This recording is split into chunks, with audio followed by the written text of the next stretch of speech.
Good morning and good afternoon. My name is Candace and I will be your conference operator today. At this time, I would like to welcome everyone to the National 911 Program State of 911 webinar. All lines have been placed on mute to prevent any background noise. After the speaker's remarks, there will be a question and answer session. If you would like to ask a question during this time, simply press star then the number 1 on your telephone keypad. If you would like to withdraw your question, please press the pound key. Thank you. Mr. Brian Gibbons, you may begin your conference. Thanks.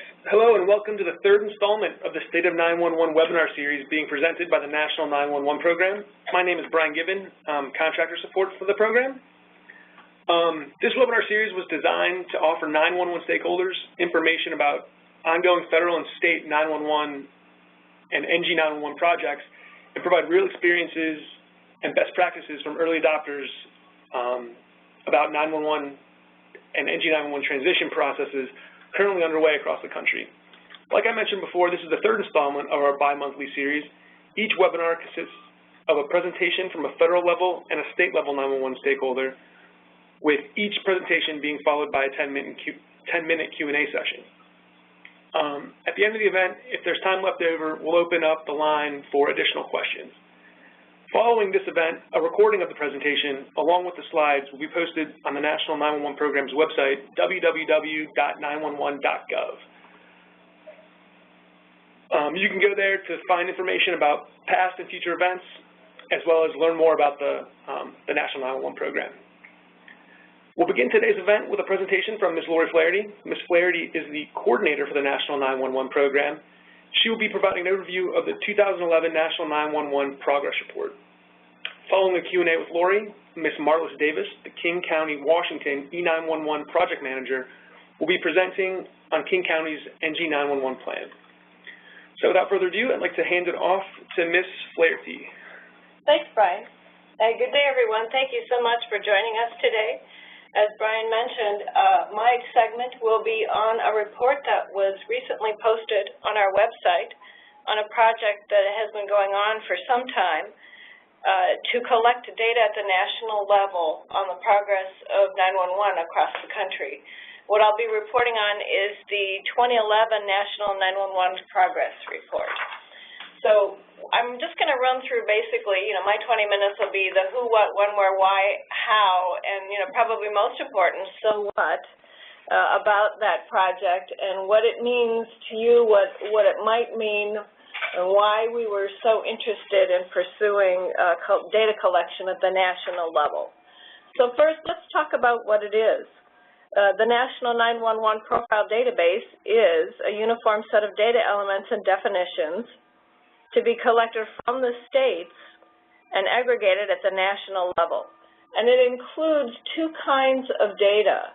One is really baseline kind of information, demographics data on the states in terms of not only, their current status, how many PSAPs they have, what kinds of calls they get, but a little bit of financial information as well.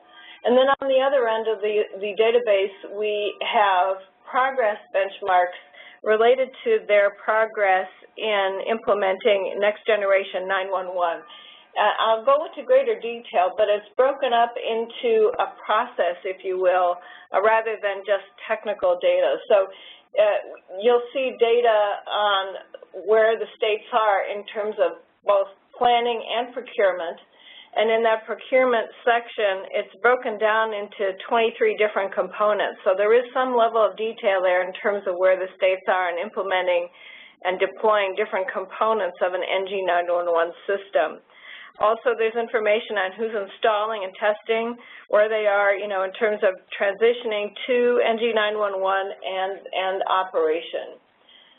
How does that compare with what currently exists?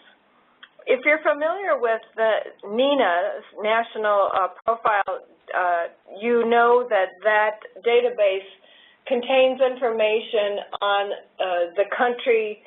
It really is laid out in terms of where they are and the service that they provide with regard to 911, whether or not they have 911 at all or not, whether or not it's basic, and which jurisdictions have implemented enhanced 911 Phase 1 and Phase 2 as defined by the FCC. We really didn't want to recreate that database. We did provide the seed money in the beginning. NENA has kept it up since then. But what we were interested in was perhaps collecting data on either end of that, really basic demographic information, as well as information on the implementation of NG 911. I don't know about you, but I am asked very often really basic questions about the National 911 system. How many PSAPs are there? What kinds of calls do they get, and how many of those do they get? And we can't answer those questions. I'm also asked a lot of questions about where the states are, where the country is in terms of implementing NG 911. And I can't answer that either. So those two things were, a large impetus for us, and again, we didn't want to be redundant. So we're sort of on both ends of the NENA NG 911 deployment profile. Why collect data? This is slide's a little wordy. I'm sure you can come up with reasons of your own, but clearly in terms of 911, there's really not a lot of data currently available at the national level. As I mentioned before, there's a real basic need for demographic data, like how many PSAPs are there. There's also a real need for data on NG 911 implementation. So this database was designed to produce a national profile that can be used to measure as well as depict the current status of the states, their progress, and their planned activities with regard to 911 systems across the United States. It fills a need to objectively measure and characterize the status of 911 services, both in terms of technology and their operations, and I think that's really important. I think we tend to look at, we tend to focus on the technology, but just as important as the technology is the operations piece and where the states are with that. Hopefully, as we collect these data, we'll be able to draw some attention to the gaps and roadblocks and come up with solutions for those problems. And speaking for the National 911 program, we get our cues from you. A lot of the money that we use to fund projects comes from ideas that come from you. And this is another way that we will be able to collect data to target the future activities of the National 911 program. In the larger sense, data can really help us ask the right questions. They don't provide the answers necessarily, but they can be used to identify what the problems are, characterize them, and really begin to define the questions that will lead to answers. And I think as we get into this presentation a little bit more, you may be able to see how that is true. For those of you that deal with policymakers, there's a clear need for data from them as well. They're much more likely to make decisions that are effective if those decisions are supported by data. If you're trying to implement NG 911, how much do you need? Why do you need that much money? All those things are entered into your business case when moving forward with regard to making a case for your own programs at the state and local level. Also, in terms of your own programs, if you want to improve them, you really need to collect the data. If you're trying to improve either the efficiency of your program or its effectiveness, you need to measure performance, and to do that, you really have to have those metrics in place. And I think that the value of the data comes from the story it tells.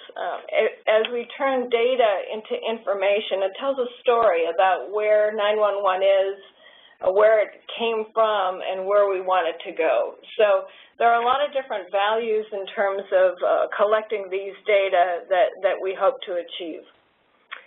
Just to give you another example of what's out there in terms of data, this is the cover of a report that was recently put out by the European Emergency Number Association. The slide is very small in terms of the print, but I can tell you that in the table of contents, there are 32 countries represented in this report on public safety answering points in Europe.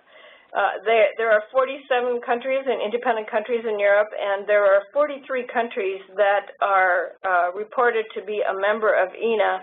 They've got 32 on this report. So if they can get 32, it'd be nice if we could get, you know, a large number of our states involved in putting their data together to show a picture of what 911 looks like in this country.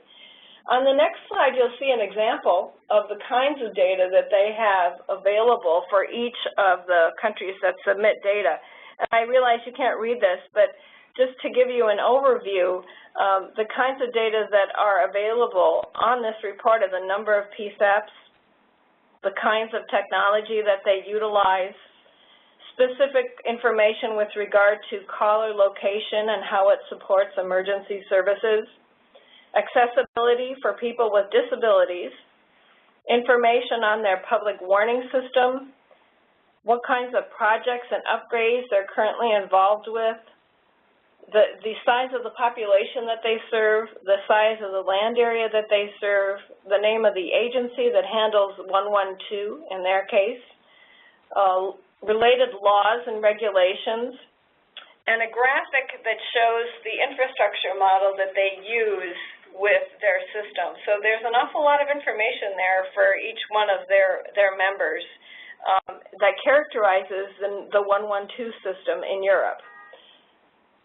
So how was the National 911 Profile Database formed? Well, when we first had the idea to begin to collect data from the states, we decided to go to the states, and we worked with the National Association of State 911 Administrators and asked them to come up with a list of data elements.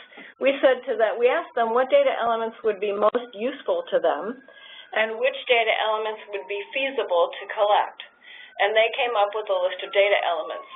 We then turned that list over to the 911 Resource Center, and the Resource Center developed a data dictionary so that everyone would be operating off of the same definitions for those data elements. And they also developed a web-based tool that allowed the states to submit their data online. They did a lot of training with the states as well, and frankly, a lot of pestering, cajoling, and encouraging to get the data submitted.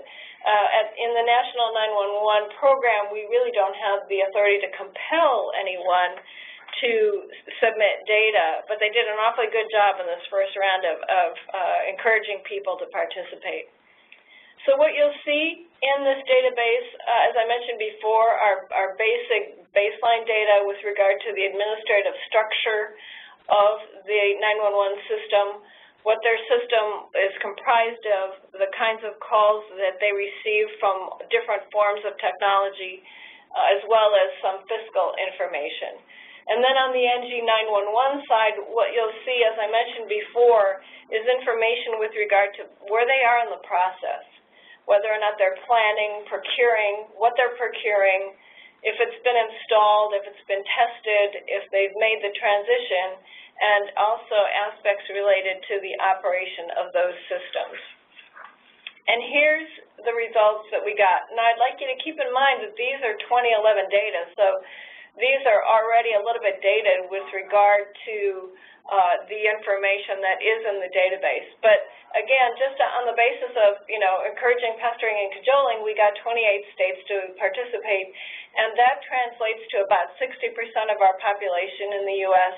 and about 45% of the total land area, just so you know what it represents as we're talking about the data that was collected. In terms of operations, who the 911 authorities are, the number of primary and secondary PSAPs is also included, their call volume, and that's broken down with regard to what types of calls they receive, whether they receive them from wireline phones, cellular phones, VoIP phones, and other types of data and information. The percent of the population served by levels and the percent of land area served by levels of service as well. There's also information with regard to annual revenue of these systems compared with their annual costs. Moving on, what is depicted in this slide in green are the states that reported that they are making significant progress toward implementing next generation 911. And again, I'd like to remind you as we move on to the next slide that these are data that were collected during 2011. So if you know from your colleagues what's going on nationwide, you know that there's probably a significant amount of progress that has been made since then. But in 2011, at that point in time, there were 11 states that had defined an architecture that they were going to use. There were 9 states that completed a concept of operations, 10 states that had issued an RFP, and 7 states that had awarded a contract at that point for the implementation of their NG911 network. There were 7 states that were in the process of either installing or testing. 1 state said that 100% of their population was served with an infrastructure that supported NG911. And another state had 45% of the population served with an NG911 infrastructure.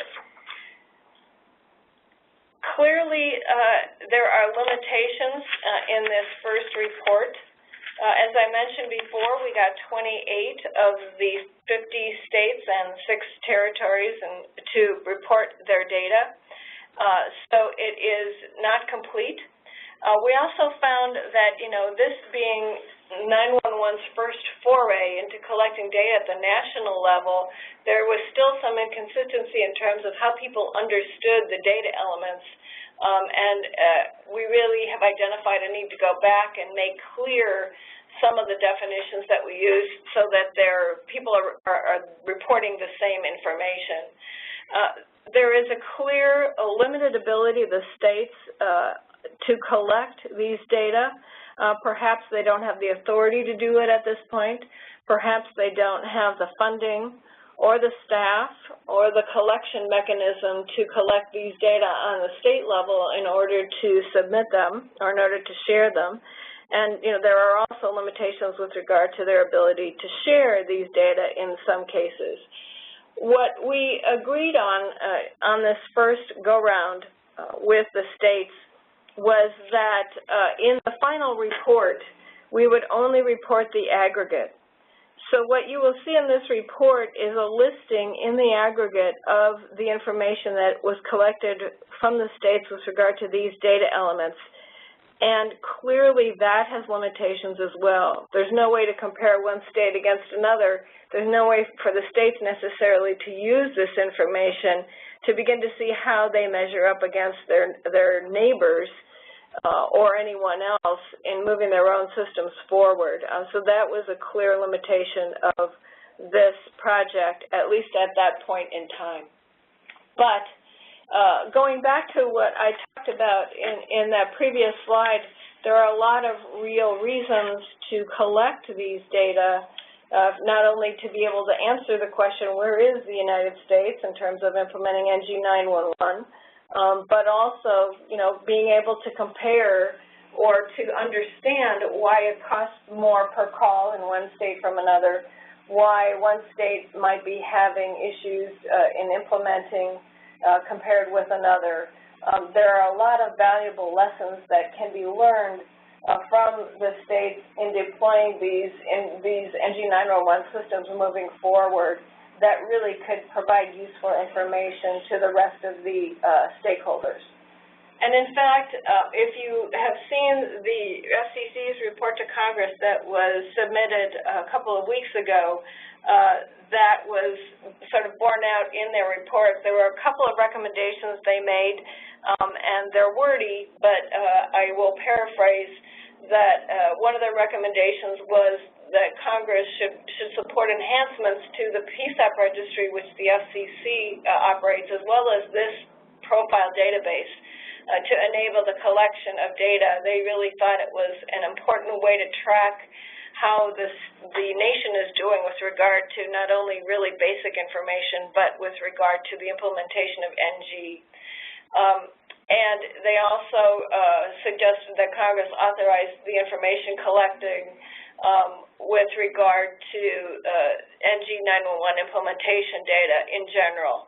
So we found that very encouraging, that they thought it was an important piece of information moving forward. And we, in terms of next steps, That report, the report that I'm taking all this information from, is on 911.gov. So if you go to 911.gov and you go into that lower right-hand corner where the announcements are, if you click on 2011 National 911 Progress Report, it's been there for several months now. We will continue to work with NASNA on this project. The contract for the National 911 Resource Center was recompeted, so we did not collect data during 2012, but it has been re-awarded, so we will be collecting data again in 2013. And it will be interesting to see how much progress has been made just in that 2-year time frame. I suspect it is significant, but it will be really interesting to see how things might have changed. So that is it for my presentation. I'd be delighted to take any comments or questions that you folks might have at this point. And at this time, if you would like to ask a question, please press star then the number 1 on your telephone keypad. And we'll pause for just a moment to compile the Q&A roster.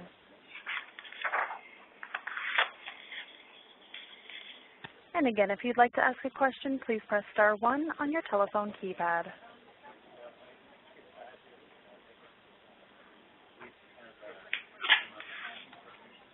And we have no questions at this time. I have a question, Lori. You mentioned that 28 states reported in 2011. What measures do you think can be taken to form a more complete set of data for the 2013 collection? In order to get more data into the report, I think one of the things we would like to do is go back to NASNA and talk with them about that, the National Association of State 911 Administrators. There are some clear limitations on the part of the states in their basic abilities to collect these data, whether it's their authority or their resources. Maybe there is something we can make available to them in terms of resources that would make it even easier for them to submit these data. Maybe there's more training that we can provide. I think that the folks who developed this really did a great job of constructing an online system that makes it fairly easy to submit the data, but maybe there's something else we can do to help them. I think the other thing that we might be able to do is show examples of how these data could be used. If we can demonstrate the utility of the data, then people may be more willing or more able to submit their data to the database.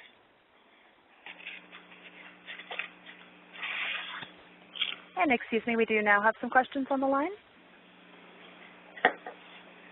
And your first question comes from Pete Kirby. Your line is now open.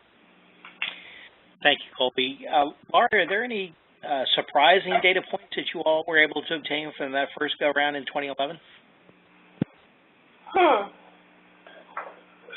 You know, I don't think there were any really big surprises going into this. We were pleased, frankly, that we got 28 states to submit their data. I'm not sure I anticipated having that many in the first go-round without without anyone compelling them to do so. And I really like to commend NASNA and its members because they did a great job of working with us to get their folks involved in this project. So if there were any surprises, it was a pleasant one. And it was that we got, 28 states to submit their data on the very first try. Very good. Thank you, ma'am. You bet. And your next question comes from Jeff Finney. Your line is now open. Lori, I know we've talked about this a number of times, but on the other side of the coin, I think it's great to gather data, but I think that at some point in time to make sure that all of the states, all 50 of them, cooperate and implement Next Generation 911 in a standard way so that we can provide the interconnectivity and redundancy that I think we all expect from this. Should there be any movement, grassroots movement perhaps from the PSEPs, giving your office more authority to make sure that those standards are applied across the board? Do you think that we're going to be able to achieve that voluntarily? Well, I certainly can't tell you to do that because that would be wrong. But I can certainly say that, we've taken steps just in terms of the technical standards. In a separate project, some years ago, we compiled a list of technical standards that 6 or 8 different standards development organizations, or SDOs, had been working on. And we vetted that list with them, and they were very pleased because, frankly, no one had put together a list. We subsequently handed that list to the FCC for one of their advisory groups for CISRIC 3. And Working Group 1 of their CISRIC 3 actually did a gap analysis of existing technical standards, and then they prioritized those gaps. They have since handed that list back to us, and we're in the process of updating it, and have sort of agreed to be the keeper of the list, if you will. And once we are finished updating that, we'll post that list and let everyone know, because we're moving from a model of 6,000 independent operations to one interconnected model of 6,000 operations. And once you do that, issues of uniformity and consistency become an issue in a way that they never were before. So while we can't, we can't compel anyone to, we'll certainly do our best to encourage everyone to utilize the same set of standards. And I think there was information with regard to that in the FCC's report to Congress as well. There was, but I guess at this point, as a follow-up, I'd like to ask whether or not you think that we're going to be able to achieve what we all hope to achieve with the things that we already have in place, or again, whether we should think about moving to a different or another level with regard to that.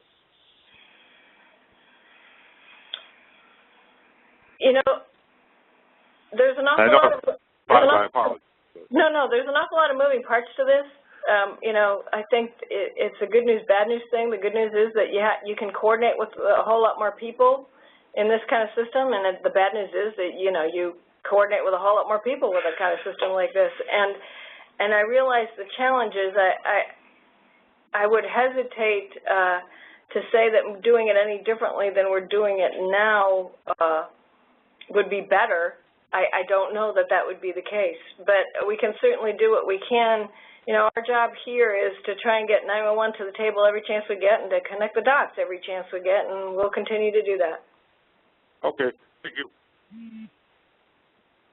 And we have no further questions at this time. Okay, so thank you all for your questions, and thank you, Lori, for your presentation. I'd like to hand it over to Lori to introduce Ms. Marlis Davis. Thanks, Brian. We're really lucky to have Marlis presenting today. Marlis Davis, who is the program manager for the King County 911 Center out there. If you know Washington State and you know King County, you know that they've been working on this a long time, and there are a lot of lessons that they have learned that we can all benefit from. And I am so happy that Marlis was able to participate in the webinar today. So without further ado, the floor is yours. Marlis? Thank you, Lori. It's a pleasure to be here to share some of the things that we've learned about preparing for Next Generation 911. I'll start off with just a brief background on King County. So next slide, please. We have a population of over 1.9 million people, which makes us the 14th most populous county in the nation. We include 2,134 square miles, which is twice as large as the average county size in the U.S. And we include the large urban city of Seattle, as well as suburban, rural, and mountainous areas. Next slide. We implemented Enhanced 911 countywide in 1985 and started with 27 PSAPs. Over the years, we have consolidated down to 12 PSAPs, and all of those consolidations were due to the inability of the agency to continue to support 24/7 operational costs. Our PSAPs range in size from a large 46-position PSAP to a PSAP with only one telecommunicator on at a time. We implemented Phase 2 wireless service with all of our wireless carriers by 2003, and countywide we answer about 1.8 million 911 calls per year. Next slide. So of our 911 calls, you can see the growth of wireless and VoIP in the purple color and the green, and the blue on top is wireline, and you can see how it's decreased over the years. We now have 70% wireless calls, 6% VoIP, and only 24% of calls are wireline. You can also see from the top line the dramatic growth of 911 calls that we saw in the early years. When we implemented, we started with a message, call 911 for assistance, and you can see that the growth in calls was going very quickly, and so in 1996 we did a public education campaign and changed our message to call 911 if you need an emergency response from police, fire, or medics. And you can see since that time it's maintained fairly flat as far as the growth in overall calls. Next slide. We've always been involved at National NENA and APCO and have participated on technical committees that have worked on developing standards. And so we were hearing about Next Generation 911 many years ago. It was obvious that it was coming and that it was going to require that every component of the system be upgraded, and that was going to take time and money. So we decided to start tackling one project at a time to not overload the budget in any given year or the staff. So we started this process 9 years ago in 2005 with a goal of having our system ready by the time Next Generation got here. So at that time, NENA had completed the version 4 XML data standard, but none of the ALI database providers were doing any development because they said we need an official request and order before we can do that. And so we knew that the ALI database had to be upgraded to progress toward Next Gen, and so we sent an order to CenturyLink and Intrado, who were our service providers. CenturyLink subcontracted ALI database service to Intrado at that time. So the result was Intrado developed the Intelligent Emergency Network, known as IEN, and we implemented that in King County, and that has now been implemented statewide in Washington. Next slide. So because wireless calls were growing so quickly, and also to prepare for Next Gen, we felt that we needed to know the latitude, longitude of every address in King County. With 700,000 addresses to deal with, we knew that it would take several years for our own staff to accomplish this. We had implemented Microdata's mapping system in the PSAPs for locating the wireless calls and also for managing the GIS data in the office. So in 2005, we contracted with them to do our project, and there are many other companies who will do projects such as this as well. So they established an office here with a project manager and 3 field technicians. And our office at the time had 1 GIS person who maintained our PSAP mapping system. And we added 1 full-time GIS specialist to coordinate with Microdata and also to maintain the data after the project was complete. It would have been best to do a site visit of every address, but that was too costly. That was going to cost about $5 million. And if you're a smaller jurisdiction and visiting every site is an option for you, I would recommend that because it is the most accurate method of obtaining the data. But for us, it wasn't a reality, and so we used recent orthophotography to determine the latitude longitudes whenever possible, and only did site visits when necessary. So we used devices that obtained the latitude longitude and also took a picture of the front of the building, and that data could then be downloaded directly from those devices into the GIS database at the end of each day.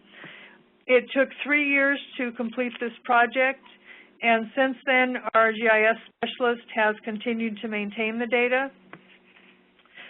Just a side note on mapping systems, the majority of CAD system maps that we've looked at cannot directly accept GIS shapefiles.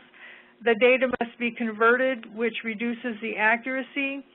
And so as a result, we have put the microdata mapping system in place at the PSAPs for locating the 911 calls. Most PSAPs also have a CAD map, but with 70% of the calls being wireless, depending on the latitude, longitude, we don't feel that the CAD maps currently are accurate enough for locating 911 calls. We keep visiting with the CAD vendors and looking at what they're doing, and are hoping that at some point they will upgrade their maps so that we can combine the maps into one map, but at this point we have not been able to do that. Next slide. So in 2007, wireless calls continued to steadily increase, and the accuracy of the phase 2 locations was not accurate enough to be sufficient to locate the callers most of the time. Our PSAPs, in attending the National APCO NENA conferences, saw the pictometry imagery and came back very excited about it. And they, I believe, are the only company still today doing the oblique angled imagery. And so, again, it was too expensive to obtain the highest level of imagery for the whole county. So we split the area between the urban areas and the rural areas. And there were other county departments who also wanted this imagery, and so we have split the cost with them. Next slide. We're doing a flyover every 2 years to obtain new imagery, and the pictometry imagery integrates into the microdata PSAP map on the call taker workstations, so they can access these maps right through their regular map. And with the oblique images, the call takers can see the area better. They can count floors on buildings and measure distances. And our PSAPs have reported many cases where they were able to locate wireless callers based on this imagery because they could better see the area and ask better questions to locate the caller. And this year we're upgrading from 6-inch and 12-inch imagery to 3- and 6-inch imagery, and so that will be that much clearer to see those areas. And so we saw this as a necessity not only for locating wireless callers, but also for moving into the next-gen environment. Next slide, please.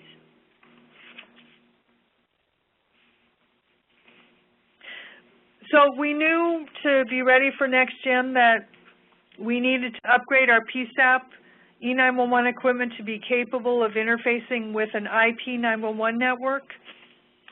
And since we could keep the workstation software and hardware the same and not have to replace the entire system, we decided to replace our Intrado Lifelines with the IP-capable Vipers in 2008 and 2009. At that time, the capability to serve multiple PSAPs from a single Viper, which we call centralizing equipment in our state, was just being developed. Looking at the cost, it was about the same cost whether we centralized or put a Viper in every PSAP, and so we decided it would be more reliable to put one in every PSAP. Today, next-gen technology gives us lots of different options. You can serve multiple PSAPs from a single Viper or pairs of Vipers. You can host that backroom equipment in the cloud. Virtual PSAPs are possible. And we are using Intrado as our vendor, but this is vendor neutral. I think all of the vendors have these different options available for looking at reducing costs and improving service. I would encourage you to get quotes for different options and then select what is best for your area, because doing these new configurations may not necessarily save you money. Next slide. In 2008, we were one of 5 PSAPs selected to participate in the U.S. Department of Transportation NextGen 911 System Initiative Concept of Operations. And we've always felt it's important to stay involved at the national level. NextGen definitely needs involvement from the federal government, and there are roles and components of NextGen that must be done at the federal level, and many of those were identified and recommended in the recent FCC report to Congress. Next slide. So working again on the ALI database, we used to have ALI database maintenance as a portion of a full-time position, so that position did many other functions as well. And in 2009, we expanded the ALI database work to be full-time work. And the ALI database person coordinates with the GIS specialist, and so we now have 2 full-time people dedicated to maintaining the ALI database and the GIS data and keeping them synchronized. The 911 mapping system software is capable of doing a comparison between the ALI database and GIS data. On the initial comparison, there were several discrepancies identified, and it took us several years to work through those. We now have very accurate data, and our synchronization rate is above 99%. And the results have been obvious. We've seen a great reduction in the ALI error reports coming in from the PSAPs. We only receive about 1 MSEG request a week instead of about 10 per day, because we're adding new addresses before someone moves in and signs up for phone service. The selective routing has been steadily increasing in accuracy, and our office now has the best address data of any agency in the county, and so they've asked our GIS staff to maintain the address point GIS layer for the entire county. And I'll talk a little bit later about our NENA I3 pilot project, but our GIS data has been approved as being accurate enough for implementing NextGen 911. And you cannot do next generation without having accurate GIS data.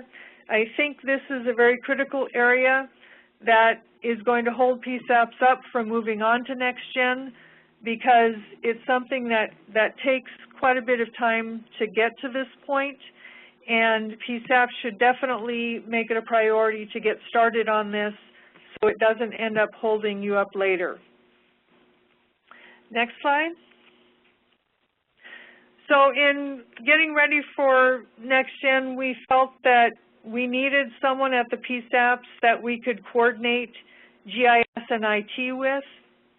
And both of these areas will significantly increase in the NextGen environment.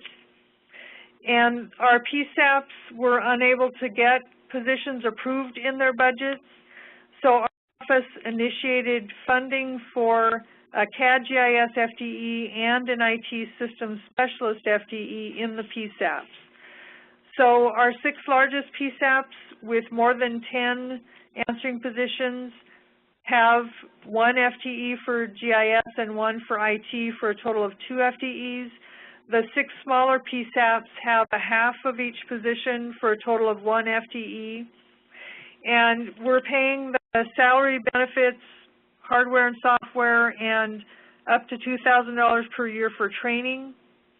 We require that the work location of these people must be in the PSAP, and they must work 100% of their time on E911 and PSAP support. So the GIS FTE coordinates with our office for address verification, annexation address changes, coordinating the PSAP mapping system, assisting in boundary issues, and working on CAD GIS data.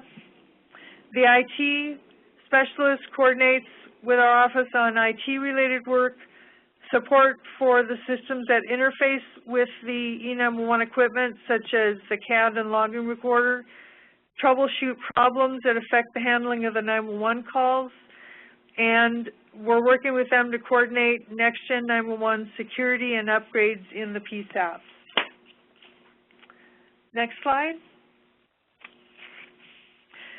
So we have an active state 911 program with a state office and an advisory committee, which has a next generation 911 subcommittee. And so the state office issued an RFP for an ESINet and database, and CenturyLink and Trado were selected as the service providers. And so we've had all PSAPs in the state connected to the statewide ESINet since 2011, and we were the first state to have a statewide ESINet. The state is currently working to transition all of the end offices to the IP gateways so the legacy selective routers can be removed. Next slide. So this shows a diagram of the ESINet and database. We are using the CenturyLink MPLS network and Intrado's IP selective routers and IEN database. And I have Marcus Volke from CenturyLink here in case anyone has specific technical questions about the ESINet. Next slide. We also have a data network that connects our office with all of the PSAPs, and we've upgraded the network so that we can do GIS data uploads over the network to the PSAPs. And so the GIS staff no longer has to drive around to each PSAP with a hard drive to download the data. It takes about 24 hours to do a data download, and so previously it was taking at least 3 weeks to get around to all the PSAPs to do those downloads. As a result, we only did 2 or 3 of those a year. Now, if we have changes, we can do daily downloads to the GIS data and make sure that the PSAPs have the most current data in place for using for next generation 911. Next slide. We have routinely been upgrading the software in the 911 equipment each year to keep it current. And the upgrade that we completed in 2011 and 12 included adding the capability of receiving and responding to text in a module that displays in the same area as the TTY module. We're not sure with the different options for texting that have recently been outlined which of those we're going to implement and which is best for us, but we do already have this capability in our PSAPs. Next slide. We currently have IP-capable equipment in the PSAP back rooms, as I talked about earlier, and SIP is being delivered to the Vipers, but then it is converted back to CAMA by a CAMA gateway to be sent on to the workstations and other equipment in the PSAP. We had outlined in our Next Generation 911 plan that we would remove the CAMA gateways last year and go to full SIP. However, we ran into a problem that has halted our plan. Our 5 largest PSAPs have PBXs with automatic call distribution, and these PBXs are not NINA I3 SIP capable. We've learned that there are many different flavors of SIP. It's not just one protocol. And PSAP equipment must be capable of receiving NINA I3 SIP. When the PBX vendor told us that their system was SIP capable, we thought we were good to go, but that is not the case. because they are not capable of doing the NENA I3 SIP. So we are unable to move forward to NextGen until this issue is resolved. We've been working with the vendors for about 2 years and still do not have a solution, but we're getting closer. And at this point, we've not identified another ACD solution that can duplicate the current solution that meets the needs of our busiest PSAPs. Next slide, please.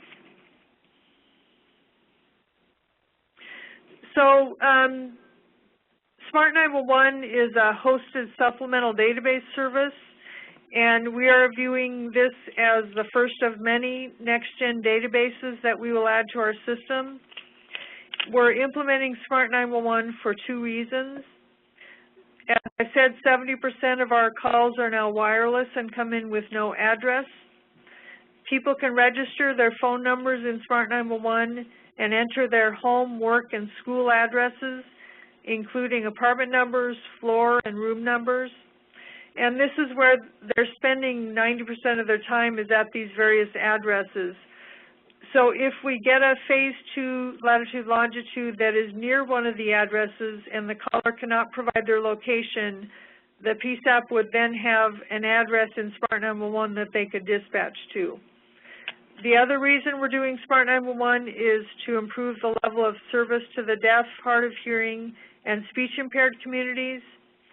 Today, they don't have direct access to 911 because the majority of them no longer use TTYs. They instead use modern communication devices. Relay services take a long time. Smart 911 allows the PSAP call taker to initiate SMS chat with the callers.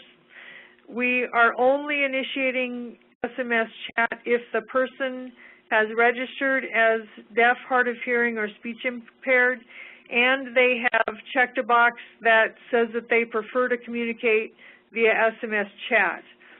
We're not currently announcing this capability to the general public to reduce confusion about text to 911. This solution is not perfect. It's not text to 911. The deaf person will need to call 911, and we found that many of them do not even know how to make a phone call on their phone, so they need to be trained on how to do that. When the PSAP receives the silent or abandoned call and they have a Smart 911 profile, they check the profile to see if the person has registered as deaf, hard of hearing, or speech impaired, and that they prefer to communicate via SMS chat. And then they would initiate the chat with a person. Some phone models cannot do voice and text at the same time, and so we're having to train our call takers to disconnect the call to initiate the SMS chat. So again, this is not a perfect solution, but we're trying to make an attempt to do something to improve 911 service to these members of our community. We have a large deaf community, especially in the city of Seattle, and so we are trying to improve service to them. Some of the other advantages of Smart 911, we've received very positive response from the community for the ability to enter medical information. Smart 911 has an agreement with AT&T, Sprint, and Verizon Wireless that allows the PSAP to track the location of a wireless call after the 911 call has been disconnected, and they're currently working to expand this capability to T-Mobile as well.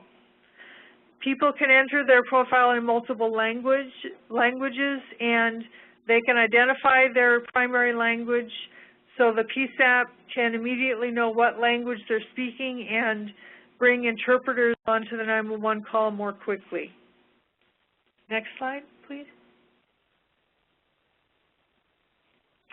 The PSAPs can choose where they want the Smart 911 pop-up to display.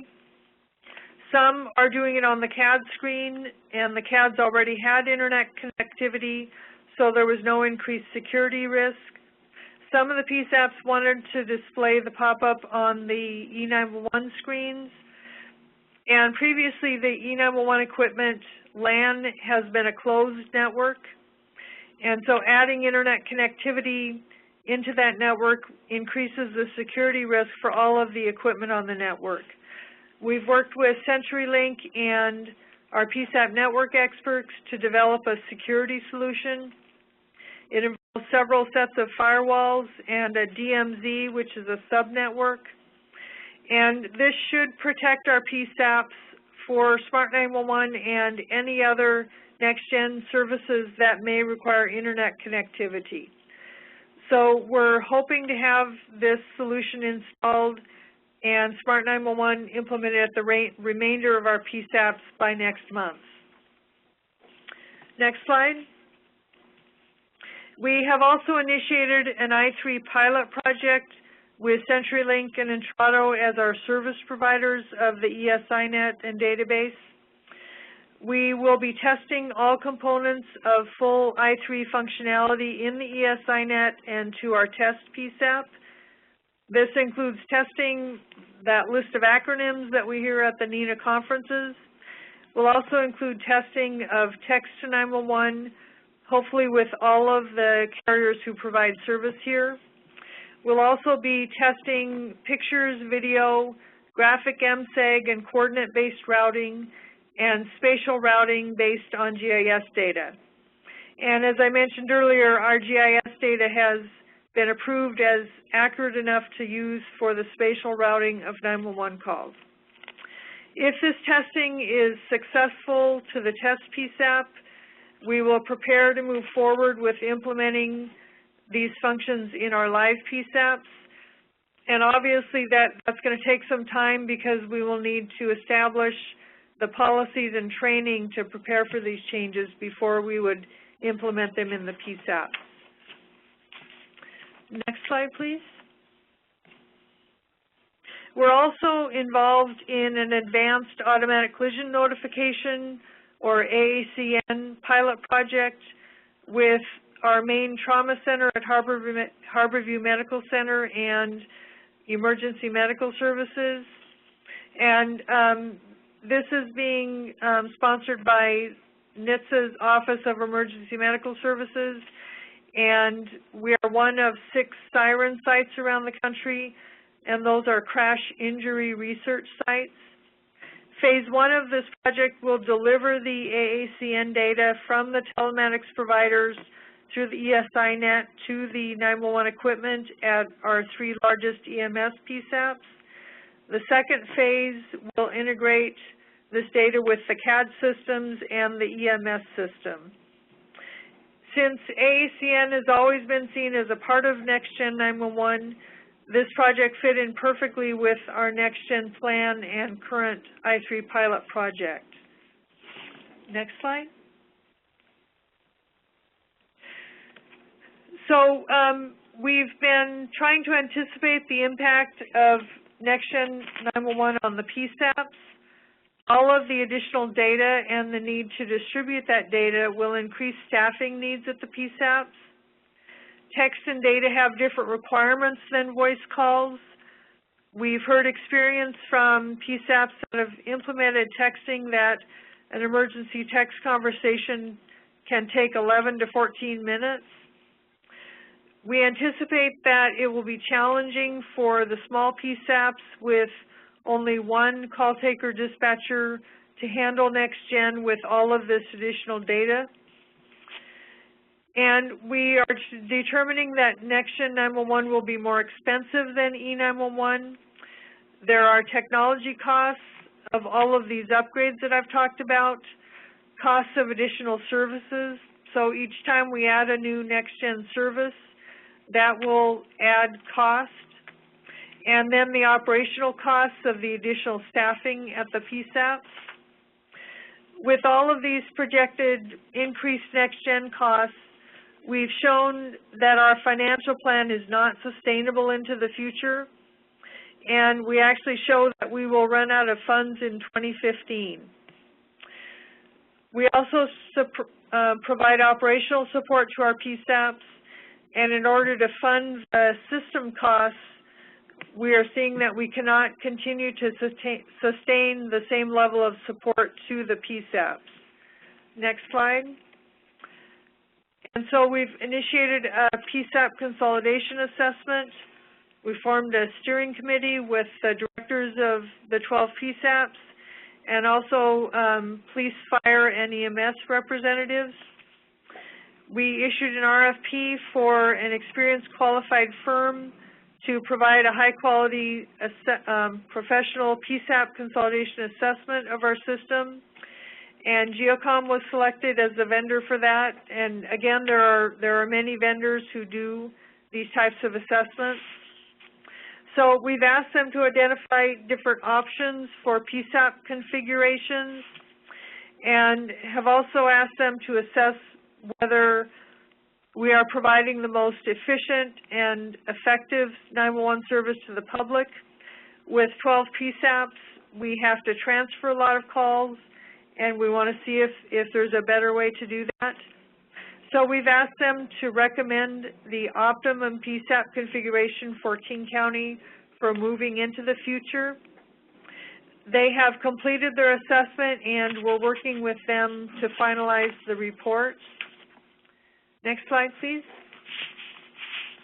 The next steps of our assessment, we're forming a PSAP Future Configuration Recommendation Committee.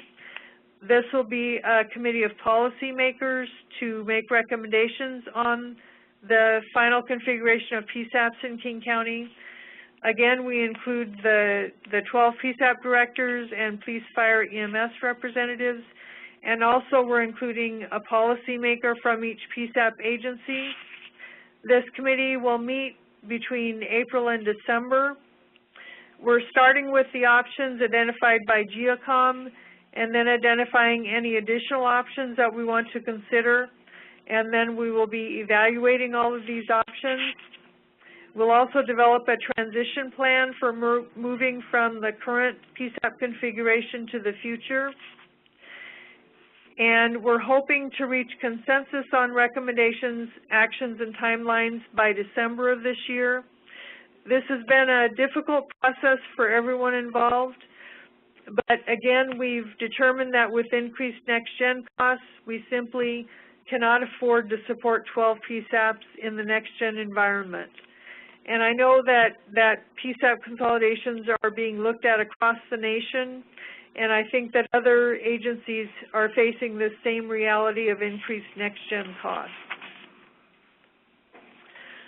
So to conclude, we've attempted to separate all of the upgrades needed for next-gen 911 and spread them out over the years to hopefully be ready for next-gen by the time it gets here.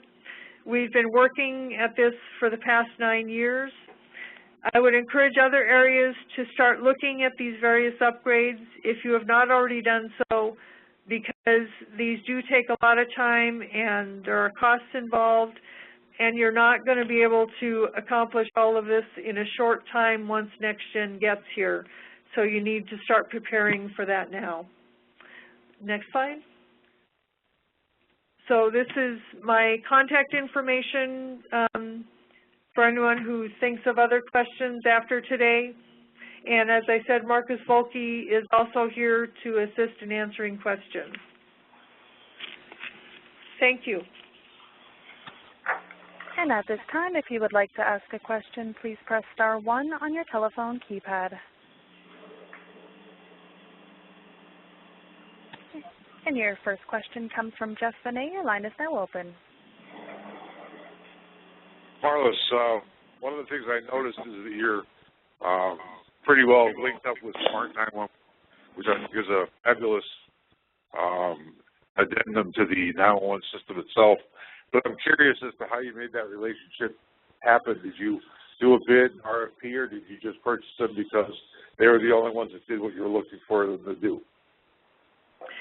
At this time, we did an assessment, and we could not find any other providers who provided a similar service that met all of our requirements, and so we did the initial purchase on a sole source waiver.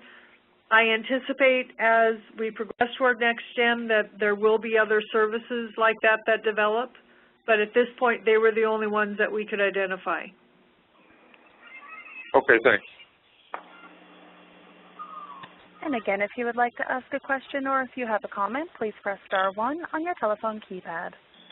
And your next question comes from Jerry Eisner. Your line is now open. Hi, Marlis. Thank you for the presentation. Actually, I have two questions. The first one was early on in the process, you determined that it was important to geocode every static address. And I was kind of wondering, based on what was going on back then, what led you to that determination? And that was based on a steady increase of wireless calls where those come in without an address, with only an XY.